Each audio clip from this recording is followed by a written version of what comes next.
Dios los hace y ellos se juntan. Normal, la amistad y la complicidad nace de gustos similares. El problema es que hay gente que se une para hacerle daño a otras personas. Este es el caso de algunos líderes evangélicos que crean planes de conspiración mundial en contra de las mujeres. Esa conspiración se traduce en promover leyes y crear obstáculos en contra de nuestros derechos.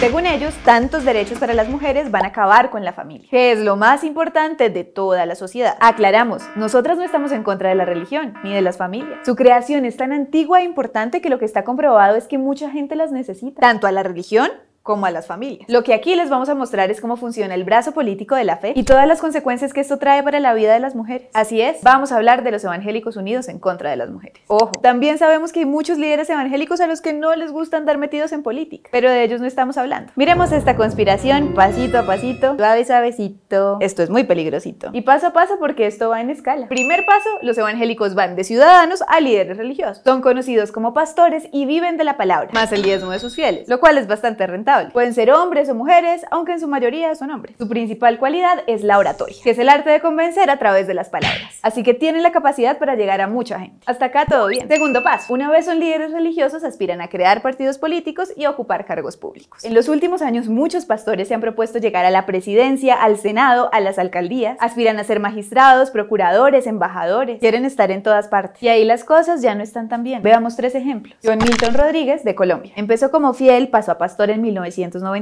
Luego, en 1999, fundó una iglesia que se llama Misión Paz a las Naciones, que según él congrega más de 25.000 fieles y tiene 32 sedes en toda Colombia. En el 2017 cofundó el partido político Colombia Justa Libre. En el 2018 fue elegido senador de la República y es aliado del presidente actual. Una carrera religiosa y política. Combo completo. Hugo Flores Cervantes, de México. Empezó como fiel, luego pastor y en los últimos años fue pastor de Casa sobre la Roca. Fundó el partido político Encuentro Social. Fue diputado federal y actualmente es delegado federal de los programas de bienestar del estado de Morelos, en México. Es aliado del presidente Andrés Manuel López Obrador y cada vez tiene más poder. También combo completo. Julio Rosas, de Perú, pasó de fiel a pastor. Ha sido pastor por 33 años y ha iniciado la recolección de 1 millón de firmas para la inscripción de su nuevo partido que se llama Acción Cristiana. Fue elegido como congresista en el 2013, cargo que ocupa hasta la actualidad. Vean ustedes. Combo completo. John Milton Rodríguez, Hugo Flores y Julio Rosas comparten el mismo perfil y carrera profesional, elegidos en cargos públicos y aliados del partido del gobierno de turno. El combo completico. Y ahora pues no son solo ellos 3, sus partidos políticos van creciendo. ¿Están en todo su derecho de lanzarse a la política?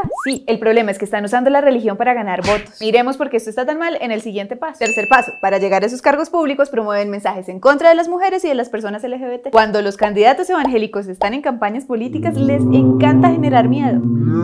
Les encanta promover el pánico sexual diciendo que se van a homosexualizar los niños por enseñarles género en las escuelas. ¿O no? Dicen que la familia se va a acabar porque hay muchos gays y lesbianas. Como si las familias de gays y lesbianas no fueran familias. Sostienen que las mujeres que abortan son unas asesinas. Y además que las feministas son malas, malvadas.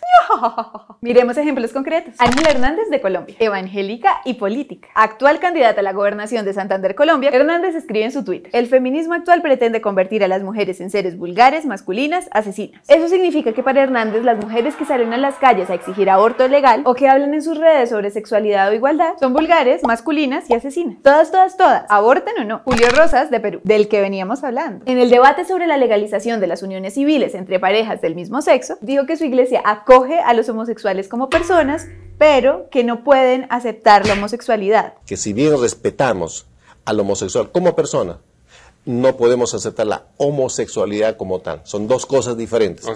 Este man ni siquiera llega a los tolero. Parece que para él es mejor que no existan. Por eso insiste en que Dios los pueda ayudar a salir de ahí. La terapia de la conversión religiosa para la heterosexualidad. ¡Qué susto! Además está su hijo Cristian Rosas, otro que se dedica a la religión pero se mete en asuntos políticos. Dice que el Estado está promoviendo el odio al hombre. Y el gobierno hace un relato político que en realidad promueve la misandría, el odio al hombre, diciendo que la mujer está en desventaja producto del machismo, el patriarcado, la falocracia y todos los términos que derivan de la ideología de género. Según él, el machismo es un invento y los que están en riesgo son los hombres. En fin, es bueno estar pilas con este tipo de políticos. Hay un montón que usan la fe para ganar votos. Seguro sale un ejemplo así por cada ciudad en América Latina. Eso nos daría para hacer una serie más larga que Grey's Anatomy, que tiene 15 temporadas y 338 capítulos. Cuarto paso, cuando llegan al poder se reúnen para armar planes en contra de las mujeres y de las personas LGBT. Los evangélicos que hacen política lo hacen de forma coordinada. Funcionan más coordinados que un call center. Tienen planes y proyectos para generar retrocesos en contra de los derechos de todas. Estuvimos estudiando sus planes durante muchos días y encontramos que se reúnen más que políticos en elecciones. Un evento que congrega a muchos políticos y religiosos es el Congreso Iberoamericano por la Vida y la Familia, una organización creada por el pastor y periodista mexicano Aaron Lara en el 2017. Nos dimos cuenta de que todos son amiguis. Y en la foto aparecen líderes políticos de toda América Latina. Los amiguis Ángel Hernández y Julio Rosas, y así hay varios antifeministas que entre copa y copa de agua hacen estrategias en contra de las mujeres. Esta reunión se hizo también en Panamá en el 2019 y se volverá a realizar en Perú el próximo año. Estas son las grandes ligas. Son transnacionales de la fe, como lo han llamado algunos periodistas. Nos gusta ese nombre porque una va a ver y es verdad. Sus reuniones se realizan en lujosos hoteles con altas medidas de seguridad y la entrada no es gratuita. Igual el problema de ellos nunca ha sido la plata. Bueno, muchos dirán, oiga, reunirse no está mal, ¿cuál es el problema? Eso no está prohibido. Ese no es el punto. El punto es que sus reuniones son perversas porque hacen planes para hacer campañas supuestamente a favor de la familia, pero eso no es cierto. Dicen que es a favor de la familia, pero en realidad es en contra de las mujeres. Pues tienen un afán de control hacia las mujeres que es obsesivo y tóxico. Están en contra de la libertad y la igualdad porque según ellos no son derechos, sino ideología. Se creen dueños de los gustos de las mujeres y sus deseos sexuales y se oponen a los derechos de las personas LGBT. Viven preocupados de si la gente va a tener hijos o no y por eso se oponen al aborto y a la adopción de niños por parte de parejas de lesbianas o gays, pero no promueven programas para apoyar a las mujeres que sufren violencia. De hecho, en casos de violencia sexual y doméstica, muchos desestimulan la denuncia porque hay que creer que Dios va a cambiar a los hombres.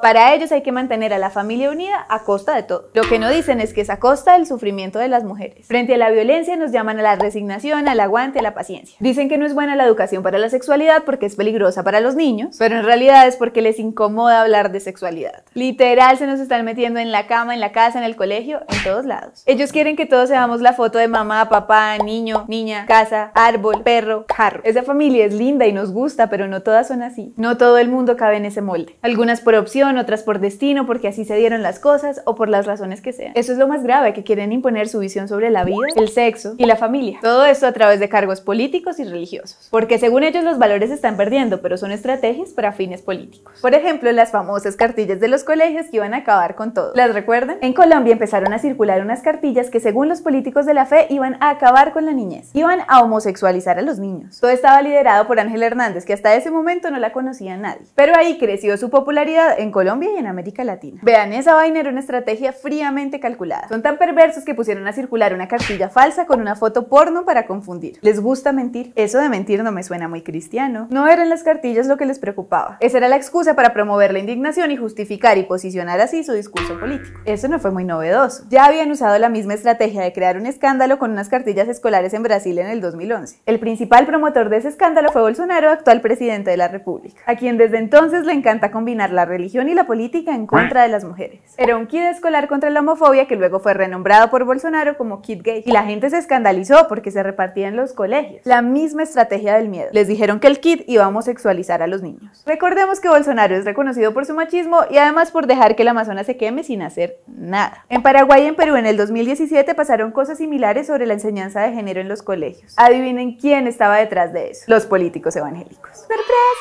Con todo esto quedó claro que los pastores en América Latina querían usar esas cartillas para obtener más votos, bajo la estrategia de confunde y vencerás. Al final no ganaron nada, solo confundir. Su principal propaganda somos nosotras, las mujeres. El miedo hacia el género y al feminismo llevó a que en Paraguay propusieran una ley que prohíbe el uso de la palabra género en todo. Eso significa que no se puede decir ni género musical. Esos proyectos de ley también cursan en Perú. En Colombia ese miedo por la palabra género lo usaron para ir en contra del plebiscito por la paz en el 2016. Esa fue una estrategia liderada por John Milton Rodríguez, del que hablamos antes, y quien de hecho se pegó el viaje hasta La Habana para que sacaran ese demonio de los acuerdos de paz. 2 años más tarde salió elegido senador. ¿Oh, sorpresa? Combo completo. Al final el género se quedó en el acuerdo y obvio no nos hemos homosexualizado masivamente por eso. De esas cartillas y del miedo a la enseñanza de género también nació el movimiento Con mis hijos no te metas. Fue pionero en Perú gracias a la estrategia de Cristian Rosas, que es hijo de Julio Rosas, el congresista evangélico del que hablamos antes. Papá e hijo a favor de la protección de los niños. Suena lindo, pero no se dejen engañar que en el fondo sus pretensiones son otras. Ellos promueven esas ideas con otros políticos evangélicos de la región para sembrar miedo y ganar votos. votos. Combo completo. Esta campaña de Con mis hijos no te metas se hizo popular en Uruguay, Colombia, Paraguay, Ecuador, Panamá y España. Miren que de hecho la Casa de las Flores lanzó una campaña de respuesta muy divertida, con humor y hacen pedagogía sobre lo absurdos que son esos comentarios. En Colombia y en Paraguay culparon a las ministras de educación y la sacaron. Todo estaba calculado para que mojaran prensa como salvadores de los niños y movilizar indignación, para luego capitalizar votos. La jugada estaba clara, pero los beneficios sociales de todo esto son... Ups.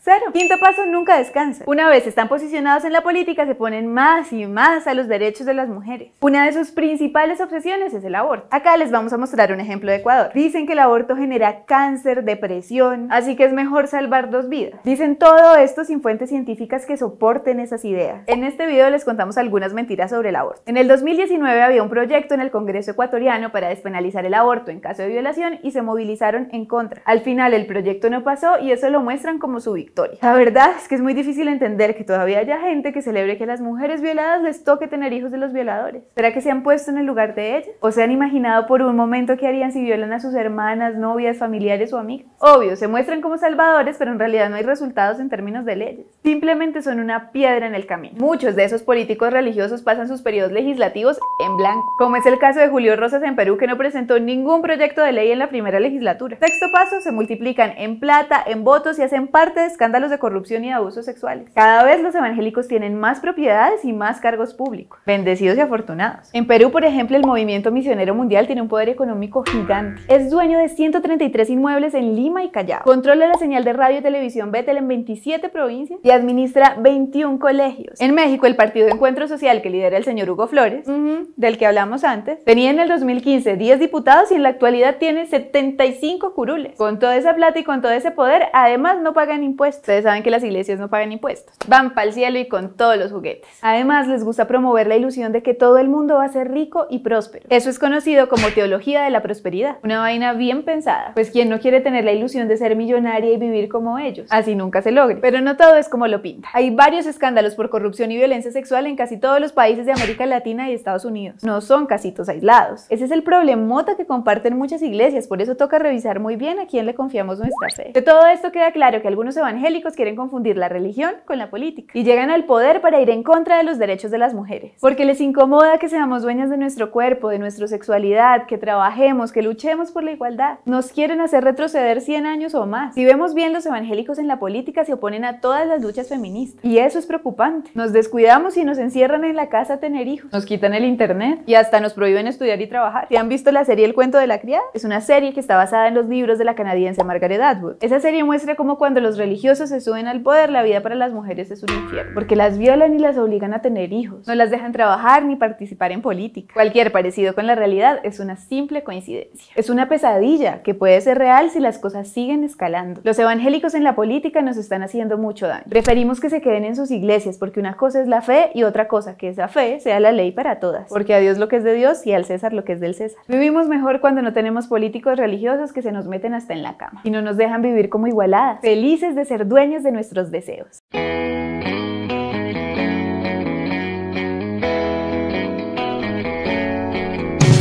Igualadas, si les gustó este video no olviden suscribirse a nuestro canal en YouTube, activar la campanita de notificaciones, seguirnos en nuestras redes sociales, estamos en todas partes como @lasigualadas.